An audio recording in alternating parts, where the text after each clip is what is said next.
Tiens, je vais prendre un commentaire. Pour tous ceux là qui sont sur le live, vous êtes 233 sur le live et il y a 35 likes.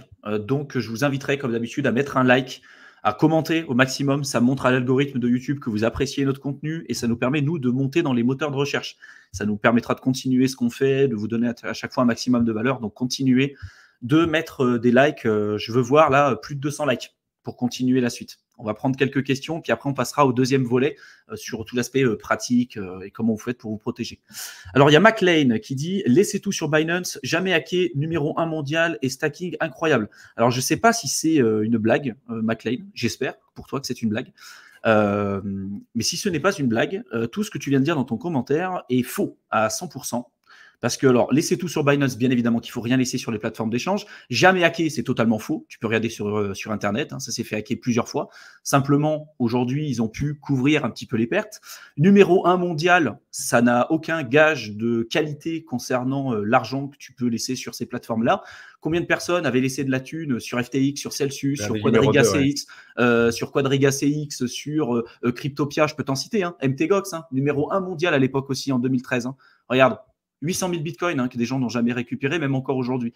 Donc, bon, j'espère et je suppose que c'est une blague. Si ça n'en est pas une, bien évidemment, il faut faire tout l'inverse de ce que dit McLean.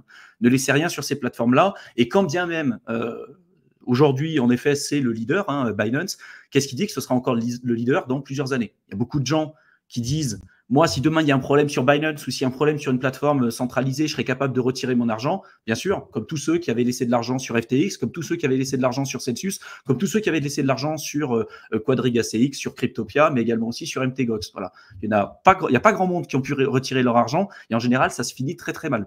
Donc, il y en a toujours qui vont me dire tu FUD, machin, je m'en fous, je préfère mieux FUD. Ça fait quand même des années qu'on est en crypto. La plupart du temps, les personnes qui vont vous dire de laisser de la thune sur des plateformes d'échange centralisées, c'est des gens qui, entre guillemets, n'ont pas le choix parce qu'elles font souvent du trading. Et c'est vrai que faire du trading en ayant de l'argent sur sa ledger, c'est quand même un peu plus compliqué. Donc souvent, pour faire des produits dérivés, des options et tout, des produits structurés, c'est quand même, je vais dire d'une certaine manière, assez obligatoire de laisser une partie sur des plateformes d'échange centralisées. Quoique, il y a des alternatives aujourd'hui avec GNX, par exemple, qui vous permet de faire du trading de manière décentralisée. Ça, j'en parlerai peut-être sur une prochaine vidéo. Mais souvent, les personnes qui vont vous dire « moi, je laisse sur des plateformes, des grosses plateformes et tout », c'est souvent des débutants, des personnes qui viennent de commencer en crypto, qui pannent rien à l'écosystème et qui n'ont aucun bagage technique et tout, qui ne savent même pas utiliser une ledger, qui ne savent même pas comment fonctionne un MetaMask et qui viennent vous dire « moi, regardez, il y a du super rendement de staking sur Binance. Voilà, vous pouvez faire bien mieux à côté pour moins de risques. » Parce que ce qu'il faut savoir, c'est que l'argent que vous déposez sur des plateformes d'échange centralisées, quand bien même elles essayent de faire le boulot, vous n'avez aucune idée du risque qui est pris avec votre argent derrière. Et des fois, le risque qui est pris avec votre argent, alors que vous ne le savez pas forcément, c'est un risque que vous n'auriez jamais pris à titre personnel avec votre capital. C'est ce qui s'est passé avec Celsius. Hein. Les gens, ils disaient, ouais, regardez, nous, on va faire le proof of community, on va vous montrer avec de l'analyse blockchain ce qu'on fait avec votre argent et tout. Et on se trouvait, c'était à l'époque, tu te souviens, Théo, on en parlait. Hein. On disait que c'était quelque chose d'intéressant parce que ça apportait une certaine transparence et tout. Au final, ça s'est terminé comme à chaque fois. Hein. Les mecs ne savaient pas gérer l'argent, ils prenaient des risques énormes en bull market, sauf que quand le marché s'est retourné, on s'est rendu compte que c'était clairement des coquilles vides. Donc, et que surtout, l'argent, le rendement que vous récupérez via du staking, via du lockage de fonds, ce rendement, il vient de quelque part. Hein. Il y a toujours un risque. Hein. Et des fois, de loquer votre argent, je sais pas, pour du 4, 5, 7, 10%, le capital que vous allez loquer pour 4, 5, 7%, le pire des risques, c'est quoi? C'est que vous perdez l'intégralité de votre capital, surtout même en bull run. Hein. C'est-à-dire que vous avez des cryptos qui peuvent faire du x5, x6, x7, x8, x10 ou ce que vous voulez. Vous allez prendre le risque pour aller récupérer du 5, 10% supplémentaire, qui souvent, c'est quand même des risques super élevés, alors que le risque principal, c'est quoi? C'est de perdre l'intégralité de votre argent.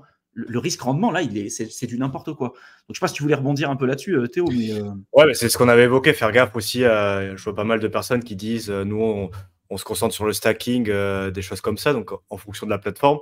Effectivement, on ne sait pas comment ils gèrent les fonds, comment le rendement est dégagé. Notamment, je pense qu'on va revoir des rendements très élevés sur les stablecoins, par exemple.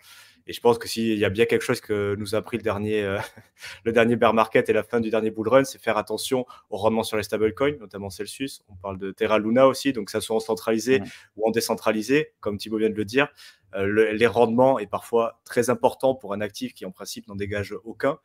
Il faut se demander pourquoi ils sont comment ils sont générés. Et on a eu l'exemple effectivement de Celsius, où on s'est rendu compte que la gestion du risque était catastrophique, où les personnes qui étaient en charge des activités financières n'avaient quasiment aucune formation, aucune éducation sur ces côtés-là.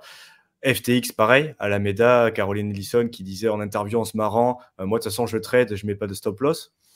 Quand elle gère des milliards de dollars, ouais, c'est un peu inquiétant. Bon, voilà. Donc on ne sait pas les risques qu'ils prennent. Et des fois, on peut penser, parce que voilà, c'est des grosses entreprises, ils gèrent beaucoup d'argent, mais des fois, les personnes qui sont en charge de la gestion du risque et des choses comme ça, parfois, c'est pas des ultra professionnels comme ce qu'on peut penser avec un gros CV qui sont travaillés 25 ans dans le trading. Voilà, après, ils ont passé dans la crypto. Des fois, c'est des mecs des fois, ils ont fait 6 mois de formation en ligne et puis c'est parti. Ils sont au bon moment, au bon endroit, mais ils ont une gestion du risque qui est déplorable. Donc, faire attention, même au stacking, tout ce qui n'est pas en delegating. À chaque fois qu'on envoie nos fonds, même que ce soit en centralisé, en décentralisé, si on n'est plus maître de notre clé privée, il y a du risque. Donc, plus ou moins en fonction de la plateforme, mais il va falloir l'évaluer pour savoir si, comme l'a dit Thibaut, on est prêt à perdre l'intégralité des actifs qu'on envoie, parce qu'au final, c'est ça. On dit, bah, tiens, je te confie mes cryptos, j'ai plus la gestion dessus. J'ai confiance en toi, tu vas me renvoyer mes cryptos si je te le demande, et en attendant que je te le demande, tu vas m'envoyer les rendements que tu promets. Mais dans tous les cas, voilà, il y a cette partie, on fait confiance à cet acteur tiers pour qu'il nous renvoie notre crypto et qu'il nous envoie les rendements pendant le temps qu'on lui laisse ses actifs. Donc, il faut aussi avoir conscience de ça, et c'est pas parce qu'on fait du stacking, même à partir de notre ledger, qu'il n'y a aucun risque non plus. Et surtout, le plus important, je le répète systématiquement à chaque fois, mais l'objectif de la crypto, c'est d'éliminer les risques de contrepartie. À chaque fois que vous laissez votre argent sur Binance, sur Kraken, sur machin, et que vous vous dites je vais faire du rendement sur ces plateformes-là parce que c'est simple, sachez que cette simplicité, elle a un coût. Et à chaque fois, ce coût, c'est de potentiellement perdre l'intégralité de votre argent. Alors, il n'y a pas eu une plateforme sur lesquelles il n'y a jamais eu de problème, ou en tout cas, il n'y a pas eu un risque à un moment donné. Ça peut être du vol de données aussi, du vol de data. Tu vois, même chez Ledger, on dit Ledger, on parle de Ledger et tout, ils ont eu des problèmes. Celsius, on n'en parle même pas parce qu'ils ont carrément fait faillite, mais ça peut être aussi le vol de vos données, quoi. Donc, soyez vraiment vigilants. Vous ne savez pas comment votre argent est géré. Vous savez toujours à la dernière minute quand il y a un problème, quand finalement les retraits ne sont plus disponibles et qu'on vous dit non mais s'il y a un problème, je serai capable de voir, de voir quand il y aura un souci. Non, vous ne savez rien. Quand ils ont mis par exemple le truc de la proof of reserve, ça c'est un truc qui m'avait fait doucement rigoler. Cette proof of reserve, vous pouvez la voir aujourd'hui sur CoinMarketCap. D'ailleurs, je vais voir si je peux la retrouver en même temps que je vais vous parler. Je vais essayer de partager mon écran. Sinon, pendant que tu cherches, en attendant la proof of reserve, pareil, ouais, Celsius, Mashinsky, il était en train de faire des lives en disant tout va bien, déposer les fonds, alors qu'ils étaient à quelques jours de faire faillite, de tout bloquer. Et le mec, exactement, continuez à déposer chez nous. Donc en fait, même si vous suivez l'actualité, que vous essayez de prendre des informations directement auprès des fondateurs, les mecs, ils sont capables d'être en live comme ce qu'on fait là, de vous dire déposez les fonds chez nous, il n'y a rien qui craint, allez-y, faites-nous confiance, alors qu'ils savent très bien qu'ils sont à quelques jours de tout fermer le protocole. Et ça s'est passé il y a 2-3 ans, les clients, voilà. Tu attends toujours tes fonds, quoi, si tu fais partie des personnes qui ont déposé, même jusqu'au dernier jour. J'arrive plus à le retrouver. Je crois qu'il l'a enlevé sur CoinMarketCap. Je ne sais pas si toi, tu arrives à le retrouver. Bon, en gros, moi, ce que je voulais vous dire par rapport à ça, c'est qu'il y a beaucoup de gens qui vont vous expliquer, et à l'époque, c'était le cas quand il y a eu le problème avec Celsius, avec FTX, c'était de dire, voilà, nous, on va montrer les actifs qu'on a dans nos réserves pour vous montrer qu'on est... qu'on gère bien l'argent et qu'on est solvable. Donc, comme ça, si vous déposez notre argent, vous verrez qu'il n'y a pas de problème. Le problème de cette proof of reserve, c'est qu'on vous donne les actifs crypto qu'on a à l'instant T. Déjà, ces actifs crypto, ils changent et ils fluctuent énormément. En plus de ça, vous ne savez pas les passifs que cet actif a et surtout extérieurs à la blockchain. Je veux dire, si demain, je vous dis, moi, j'ai une entreprise et j'ai 600 millions d'actifs en crypto. Est-ce que vous voulez investir avec moi ? Si vous avez... un peu de connaissances quand même sur le sujet et un peu sur le business, vous vous direz, ok, tu as aujourd'hui des actifs, c'est quoi ton passif? C'est quoi tes dettes? C'est quoi tes créances? C'est quoi les dettes que tu as contractées en fait? Si le mec, il a 600 000 euros de dettes, mais derrière, il a 3 milliards de dettes et il demande de l'argent pour payer son besoin en fonds de roulement, par exemple, vous n'allez pas investir dessus. Et en fait, le gros problème de cette proof of reserve, pour moi, il y en a deux. La première, c'est que vous ne savez pas le passif qu'a cette entreprise, les dettes qui sont contractées, où est-ce que l'argent est, etc. Et en plus de ça, cet argent qui est présent en crypto, vous ne savez pas si c'est liquide. C'est-à-dire que c'est peut-être de l'argent qui est bloqué, qui a été prêté à un endroit. Ça appartient toujours à Binance, cet argent-là. Il est peut-être prêté à une autre plateforme, quelqu'un qui lui doit, mais si cette plateforme-là fait faillite, ça peut poser un souci. Et en plus de ça, si vous avez une grosse partie de ces réserves, ce qui était le cas pour des grosses plateformes comme FTX, dont cette proof of reserve était représentée par le token de la plateforme, parce que imagine, c'était le cas de FTX, ils avaient une proof of reserve de je ne sais plus combien de milliards, mais la grosse majorité de cette proof of reserve, c'était sur le FTT, le token de la plateforme. Quand il y a eu le FUD, quand CZ a dit sur Twitter, attention, nous, on va vendre nos FTT, au final, ils se retrouvaient avec plusieurs milliards de réserves au départ. Quand tout le monde a commencé à FUD, leurs réserves, ça valait Nakash. Ça valait rien du tout. C'était illiquide, tout le monde voulait vendre et ça valait plus rien. Donc après, ça dépend de ce que vous avez déposé en collatéral aussi. Si c'est du Bitcoin, de l'Ether et certaines cryptos, à la limite, pourquoi pas, des stablecoins aussi, j'ai envie de dire pourquoi pas. Mais quand souvent ces grosses plateformes centralisées avaient déposé en proof of reserve leur token de la plateforme, et souvent qui représentait une grosse part quand même de leur proof of reserve, si demain il y a un problème, ce token-là vaut zéro, vaut plus rien. Si demain Binance ferme parce que c'est illiquide, parce que, j'en sais rien, ils font banqueroute un peu comme d'autres plateformes, le BNB ne vaudra plus rien. C'est ça aussi le risque, comme c'était le cas du FTT. Alors aujourd'hui, ils veulent relancer FTX.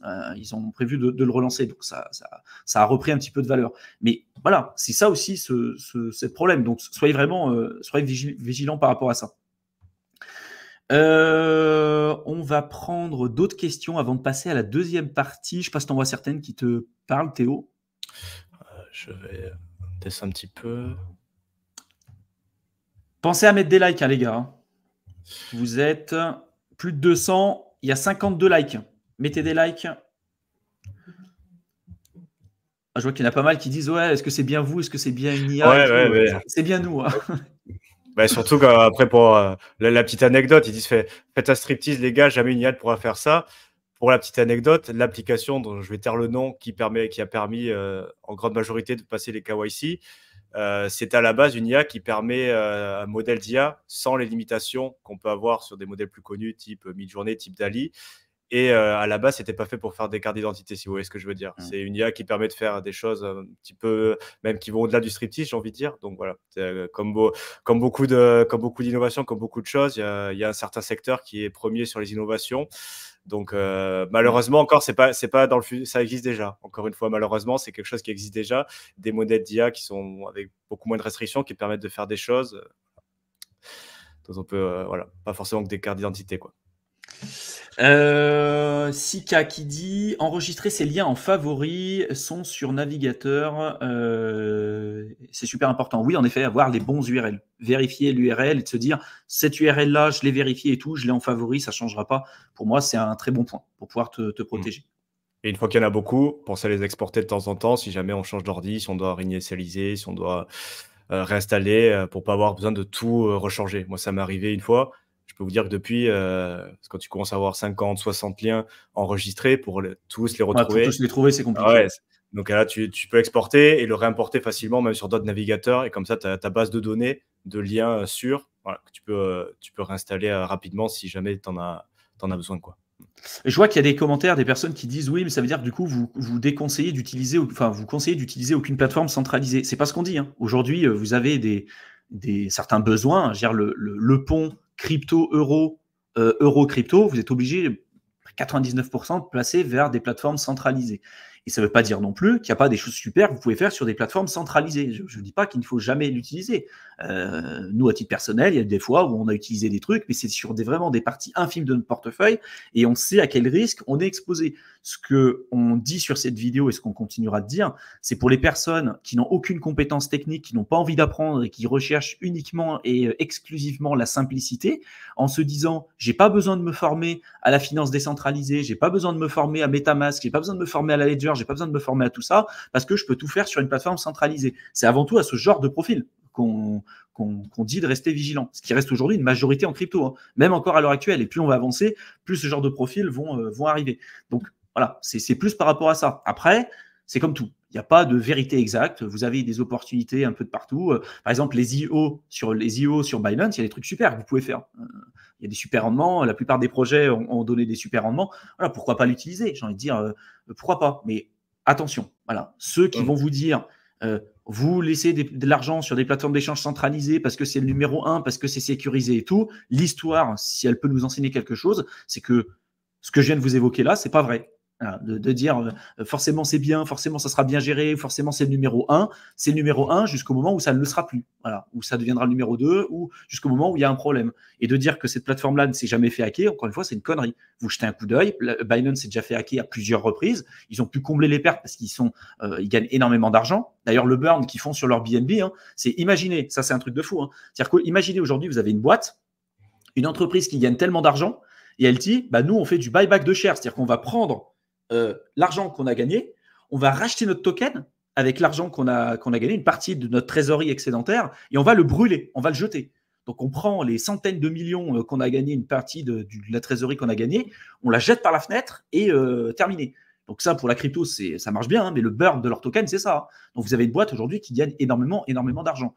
Mais attention, aujourd'hui, c'est le numéro 1 en crypto. Jetez un coup d'œil. Voilà. Ce qu'on vient de vous dire, c'est toujours une gestion de risque, mais c'est là où la majorité des gens perdent de l'argent, et des gens qui sont dans la crypto depuis longtemps. La simplicité, je continuerai de le répéter, hein, la simplicité, ça a un coût. Voilà. Si vous avez des connaissances, vous avez une expertise, vous savez utiliser la finance décentralisée, etc., vous vous rendrez rapidement compte que vous pouvez faire bien mieux en termes de rendement pour prendre nettement moins de risques, parce que vous contrôlez vos clés privées, parce que vous êtes capable de révoquer correctement les contrats, etc., etc. Et puis, il faut penser à la diversification. Comme on parle de diversification au niveau des actifs, au niveau des différents types d'investissements qu'on peut avoir, dans crypto-monnaie, il faut peut-être penser aussi que c'est une bonne idée d'avoir des diversification au niveau de la gestion du risque technique, c'est-à-dire au niveau des plateformes qu'on utilise. C'est pareil, si on n'a qu'un seul moyen d'entrée et de sortie et que ce seul moyen a un problème technique, comme ça peut être le cas de Coinbase, tiens, par exemple, très récemment avec l'ATH, alors que ça fait chaque fois il nous faut le coup à chaque ATH, la plateforme ne fonctionne plus. Donc, si jamais on veut pouvoir rentrer ou sortir à certains moments, c'est peut-être bien de s'inscrire sur plusieurs plateformes.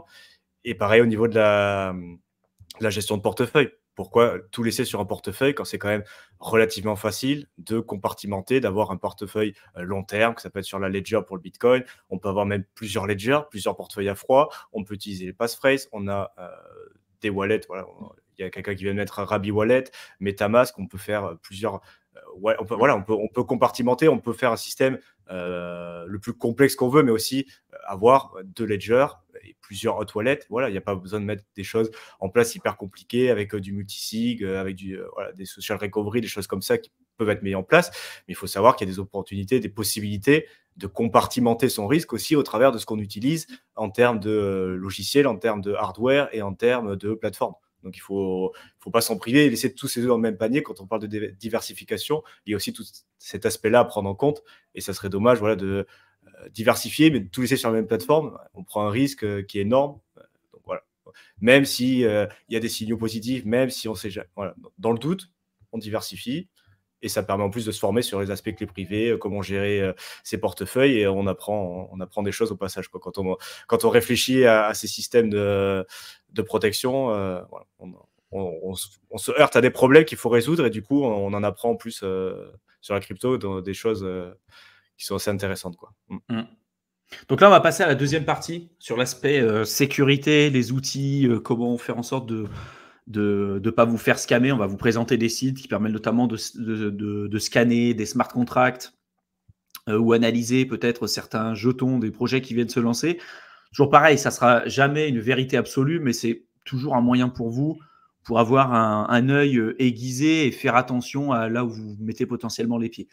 Déjà, ce qu'on a dit tout à l'heure, c'est que vous avez la possibilité d'avoir plusieurs portefeuilles. Si aujourd'hui, vous vous dites, OK, moi, je fais de l'investissement long terme et je veux faire aussi de la finance décentralisée, vous séparez déjà les portefeuilles. Soit vous créez deux comptes, par exemple, sur votre ledger, vous pouvez créer plein de sous-comptes. Vous n'êtes pas obligé de garder le même compte avec votre portefeuille long terme et puis les cryptos que vous allez mettre sur la finance décentralisée. Vous pouvez créer deux comptes différents, ou vous pouvez décider aussi de prendre deux clés distinctes.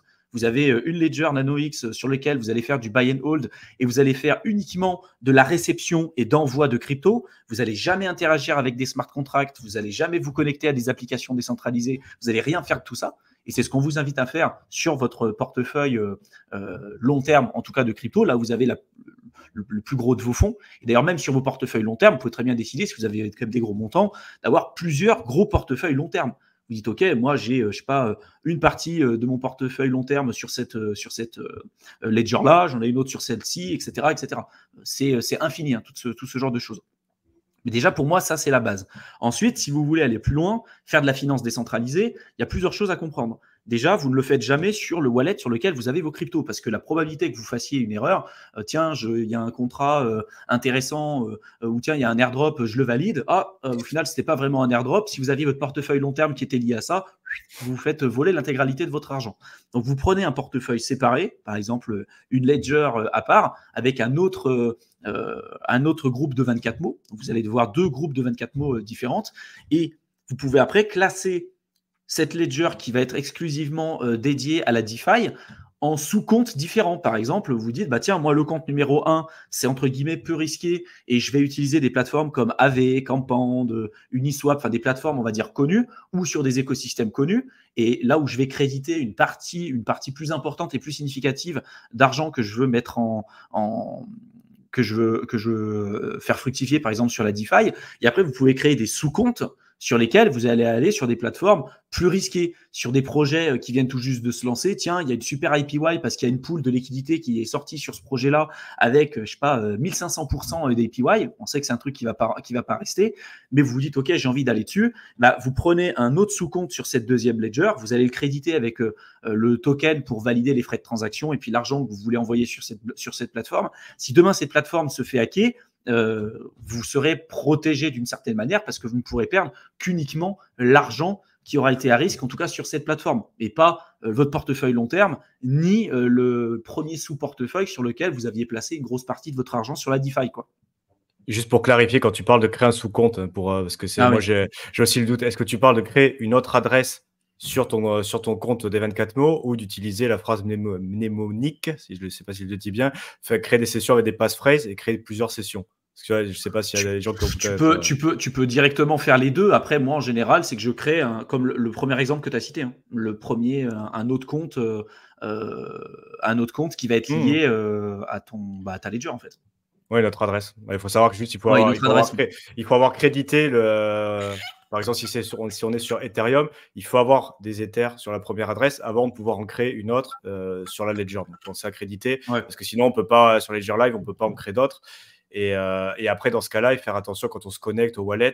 Il nous demande toujours, voulez-vous vous connecter avec cette adresse? Il faut vérifier le petit pop-up parce que des fois, il vous sélectionne tout. Des fois, il vous sélectionne celle que vous ne voulez pas connecter. Donc, si dans ce cas-là, en créant une autre adresse, faites attention à celle que vous allez connecter à la plateforme décentralisée, par exemple, dans ce cas-là.